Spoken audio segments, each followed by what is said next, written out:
My YouTube channel progressive classes में जागरण। आज इस वीडियो में हम लोग जानेंगे 10th के बाद क्या करें।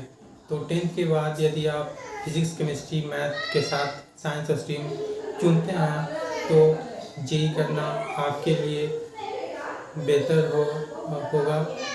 जेई आप क्यों चुन सकते हैं ये हम जानेंगे। तो जेई क्या होता है? तो जेई का फुल फॉर्म है जॉइंट एंट्रेंस एग्ज़ाम। इस एग्ज़ाम के बाद आपको इंजीनियरिंग कॉलेज में एडमिशन मिलता है। इंजीनियरिंग कॉलेज जैसे IITs, NITs, IIITs, GFTI और अदर बिहार इंजीनियरिंग कॉलेज और स्टेट इंजीनियरिंग कॉलेज में आपको एडमिशन आसानी से जेई एग्ज़ाम के परफॉर्मेंस के आधार पर हो जाता है।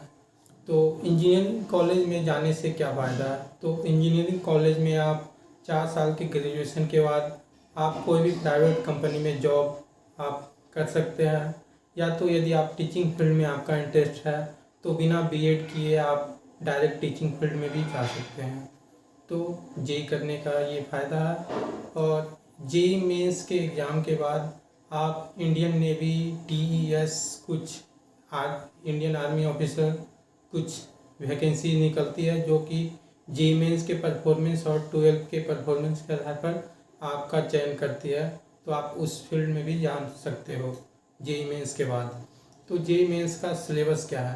जेई मेंस का सिलेबस आप 12th का 11th और 12th का यदि आप PCM फिजिक्स केमिस्ट्री मैथ यदि आप 11th और 12th में चूज करते हो तो जेई मेंस का सिलेबस सेम 11th और 12th का सिलेबस है। लेकिन जेई मेंस में आपको हिंदी और इंग्लिश नहीं पढ़ना पड़ेगा, जो कि अच्छा है। तो जेई मेंस में फिजिक्स केमिस्ट्री मैथ ये तीनों सब्जेक्ट 11th और 12th के जितने भी फुल सिलेबस जेई मेंस का भी सिलेबस है। लेकिन जेई मेंस के लिए कुछ चैप्टर ज़्यादा इम्पोर्टेंस हो जाते हैं, जैसे कोऑर्डिनेट ज्योमेट्री जेई मेंस के लिए ज़्यादा इम्पोर्टेंट है। जेई मेंस का सिलेबस 11th और 12th का फुल सिलेबस होता है, लेकिन इसमें फ़ायदे वाली बात ये है कि आपको 11th और 12th का हिंदी और इंग्लिश नहीं पढ़ना होता है। सिर्फ जेई मेंस के प्रिपरेशन के लिए आपको फिजिक्स केमिस्ट्री मैथ पे फोकस करना है। और एग्ज़ाम में क्वेश्चन पूरे सिलेबस से आते ही हैं। और टोटल जेई मेंस जेई का एग्ज़ाम दो एग्ज़ाम होता है जेई का, एक जेई मेंस होता है और एक जेई एडवांस होता है। तो दोनों एग्ज़ाम का सिलेबस मतलब पार्शियली डिफरेंस होता है, मतलब कोई टॉपिक हटा दिया जाता है इजी के लिए, लेकिन लगभग सेम ही रहता है।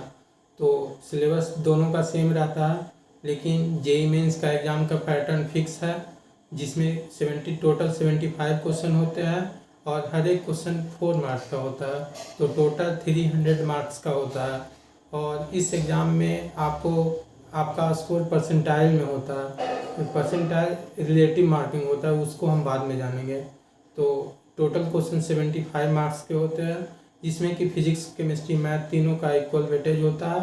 25 मार्क्स फिजिक्स, 25 केमिस्ट्री, 25 मैथ, तो टोटल 75। और इसमें यदि आप कोई इनकरेक्ट आंसर देते हैं तो आपको -1 मार्क्स भी मिलता है। और बात रही जेई एडवांस के एग्ज़ाम पैटर्न की, तो जेई एडवांस का एग्ज़ाम पैटर्न कभी एग्ज़ाम के दिन ही पता चलता है कि क्वेश्चन का पैटर्न कैसा रहेगा। जेई एडवांस का पैटर्न फिक्स नहीं होता। कभी मल्टीपल चॉइस क्वेश्चन, उसमें मल्टीपल करेक्ट क्वेश्चन भी होते हैं, और ऑब्जेक्टिव टाइप ये 2 क्वेश्चन जेई एडवांस में भी होते हैं। लेकिन कितने क्वेश्चन होंगे, नंबर ऑफ क्वेश्चन का भी पता एग्ज़ाम के दिन ही पता चलता है। और जेई एडवांस 2 बार होता है, मतलब 2 बार नहीं, जेई एडवांस 2 सीटिंग में होता है। एक साल 2 बार होता है, एक जनवरी में, एक अप्रैल में। तो जनवरी सेशन का एग्ज़ाम और अप्रैल सेशन का एग्ज़ाम दोनों, जनवरी सेशन का एग्ज़ाम का रिजल्ट फरवरी में आ जाता है और अप्रैल का मंथ का हमेशा अप्रैल में ही आ जाता है। और जेई मेंस का स्कोर दोनों में बेस्ट ऑफ 2, मतलब दोनों में जो सबसे ज़्यादा अच्छा रहेगा वो आपका जेई मेंस का स्कोर होगा। और जेई मेंस का स्कोर परसेंटाइल में होता है, मतलब रिलेटिव मार्किंग होता है, और ये परसेंटाइल हर एक सब्जेक्ट के लिए होता है। तो ये जैसे कि 100 बच्चे एग्ज़ाम दे रहे हैं उसमें से किसी का 95 आया, किसी का 92 आया, किसी का 93 आया। तो जो बच्चे का सबसे हाईएस्ट आया 95, उसको 100 परसेंटाइल मिल जाता है। जिसका 95 आया उसको 99 प्लस कुछ परसेंटाइल मिलेगा। तो मतलब जो सबसे ज़्यादा लाएगा उसको 100, जो उससे हल्का सा कम लाएगा उससे 100 से हल्का सा कम मिलेगा। तो रिलेटिव अभी तक यही समझिए, और रिलेटिव का मुद्दा यही है। तो जेईई मेंस का एग्ज़ाम 2 बार, हर एक साल 2 बार होता है। जेईई मेंस क्वालिफाई करने के बाद आपको जेईई एडवांस देने के लिए आप एलिजिबल हो जाते हैं। तो जेईई एडवांस का एग्ज़ाम का पैटर्न कभी भी फिक्स नहीं होता है। उस एग्ज़ाम का पैटर्न एग्ज़ाम के दिन ही पता चलता है कि कितने क्वेश्चन आएंगे और कितना टाइम फिक्स रहता है। 2 पेपर होते हैं जेईई एडवांस के, हर एक पेपर 3 आवर्स का होता है। तो टोटल 6 आवर्स का पेपर होता है। और जेईई मेंस और जेईई एडवांस दोनों का एग्ज़ाम कंप्यूटर बेस्ड होता है। आपको कंप्यूटर पर बैठकर एग्ज़ाम देना होता है। तो जेईई एडवांस और जेईई मेंस का एग्ज़ाम पैटर्न भी, जेईई एडवांस का एग्ज़ाम का पैटर्न पता नहीं होता है, जेईई मेंस का पैटर्न एग्ज़ाम का पैटर्न फिक्स होता है, और दोनों का सिलेबस सेम होता है। बात रही जेईई एग्ज़ाम की कंपटीशन की, तो इसका हार्डनेस इसके पेपर से ही पता चल जाता है। जेईई एडवांस का पेपर का हार्डनेस बहुत ही ज़्यादा टफ होते हैं। टोटल मार्क्स अभी पिछले लास्ट साल का ट्रेंड देखे तो 360 मार्क का आ रहा है। ये कभी कभी 355 भी आ जाता है, कभी 450, 420 रैंडम है। इसका मतलब मार्क्स भी रैंडम है। एग्ज़ाम के दिन ही पता चलता है कि कितने मार्क्स का पेपर है। तो लेकिन इसमें देखा गया कि यदि कटअप की बात करें तो इस साल की कटअप देखें तो 360 मार्क्स में यदि आप 74 मार्क्स लाते हैं, यदि आप जनरल कैटेगरी से हैं तो आप जेईई एडवांस क्वालिफाई कर रहे हैं। और यदि आप ओबीसी, एनसीएल या ईडब्ल्यूएस से हैं तो 66 मार्क्स पे आप जेईई एडवांस क्वालिफाई हैं। और यदि आप आईआईटीज़ में जाना चाहते हैं तो यदि आप 100 प्लस मार्क्स लाते हैं तो आप आईआईटीज़ में जा सकते हैं। तो 360 मार्क्स में 100 नंबर लाकर आप आईआईटीज़ में एडमिशन ले सकते हैं। तो आप समझ सकते हैं कि एडवांस का हार्डनेस कैसा रहता है, पेपर का हार्डनेस कैसा रहता है। और तो एडवांस तो पेपर हार्डनेस रहता है, लेकिन बात वही है कंपटीशन की, हार्ड है तो सब के लिए हार्ड है। तो 100 प्लस नंबर लाने पर भी आपको कॉलेज में एडमिशन मिल जाता है। और जेईई मेंस की ऑब्वियस है कि जेईई एडवांस का एग्ज़ाम देने से पहले आपको जेईई मेंस क्वालिफाई करना पड़ेगा।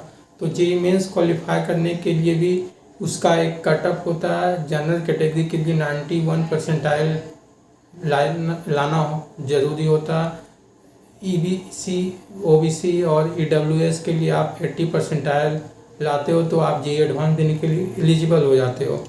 तो टोटल पेपर 300 मार्क्स के होते हैं। तो इसमें यदि उस दिन का पेपर ज़्यादा, और ये 300 मार्क्स जेईई मेंस का 2 सेशन होता है, लेकिन हर एक सेशन में एग्ज़ाम 5 से 7 मतलब दिन 5 to 7 डेज चलते हैं मतलब। और हर एक दिन में 2 पेपर होते हैं। और सभी बात रही कंपटीशन की, यदि आप अच्छे से पढ़े हो जेईई मेंस, यदि आप आईआईटीज़ में ना जाना, आईआईटीज़ आपका नहीं हुआ तो आप एनआईटीज़ में भी जा सकते हो, जीएफटीआई में। मतलब यदि आप जेईई मेंस के बाद कॉलेज जाना चाहते हो तो आप कॉलेज आसानी से इंटर कर सकते हो, क्योंकि आपके पास आईआईटीज़ है, एनआईटीज़ है। मतलब आपकी परफॉर्मेंस के आधार पर यदि आप ड्रॉप लेना चाहते हो तो अच्छा अच्छे कॉलेज में जाना चाहते हो तो जा सकते हो। लेकिन यदि आप जेईई के बाद तुरंत इंजीनियरिंग को, बिहार इंजीनियरिंग, यदि आप जेईई मेंस क्वालिफाई नहीं किए हो तब पर भी आपको बिहार इंजीनियरिंग कॉलेज में एडमिशन आसानी से हो सकता है। दूसरे बच्चों की रिलेटिव में आपका एडमिशन पहले होगा यदि जेईई मेंस के रैंक में क्वालिफाइड नहीं की हो तब पर भी। तो आईआईटीज़ में एडमिशन के लिए जेईई तो टफ है ही, लेकिन बात रही 360 में 100 नंबर भी लाके आप क्वालिफाई कर सकते हो। तो इसके लिए माइंडसेट काफ़ी होना ज़रूरी है। सिलेबस तो पूरा है, और फिजिक्स, केमिस्ट्री, मैथ में सबसे इजी केमिस्ट्री होता है। और केमिस्ट्री में सब लोग स्कोर कर जाते हैं, मतलब अच्छा खासा स्कोर कर जाते हैं जेईई मेंस में। और फिजिक्स और मैथ में बहुत सारे लोगों का नेगेटिव में भी नंबर आ जाता है। तो मैथ हार्ड होता है, लेकिन यदि आप कुछ ही चैप्टर पढ़ के मैथ में भी अच्छा नंबर ला सकते हो। कोऑर्डिनेट ज्योमेट्री है तो कोऑर्डिनेट ज्योमेट्री से क्वेश्चन आना फिक्स होता है जेईई एडवांस में। हमेशा 10 मार्क्स का क्वेश्चन जेईई एडवांस में आता ही है और वो बनने लायक होता ही है। तो कोऑर्डिनेट ज्योमेट्री पढ़ सकते हो। Application of derivative, AOD, continuity, differentiability, relative, function पर रिलेशन एंड फंक्शन, ये सभी चैप्टर मतलब मैथ में कुछ चैप्टर को पढ़ के अच्छे नंबर ला सकते हो। और फिजिक्स की बात करें तो फिजिक्स में जैसे मुझे रोटेशन का कभी कभी क्वेश्चन ऐसा आ जाता है कि किसी से बनता ही नहीं है और बहुत ज़्यादा हार्ड हो जाता है। तो मैंने भी जब प्रिपेयर कर रहा था तो मैं तो रोटेशन पे मतलब बेसिक नॉलेज ले लिया, यदि क्वेश्चन ईजी आ जाए तो बन जाए, बस इतना ही। और ज़्यादा हार्ड आ जाए तो देखना ही नहीं है, क्योंकि रोटेशन में बहुत ज़्यादा फंसने का चांस होता है। और फिजिक्स में जैसे काइनेमेटिक्स में, वर्क एनर्जी, पावर में आराम से अच्छे स्कोर कर सकते हो। न्यूटन लॉज ऑफ मोशन में भी आराम से स्कोरिंग कर सकते हो।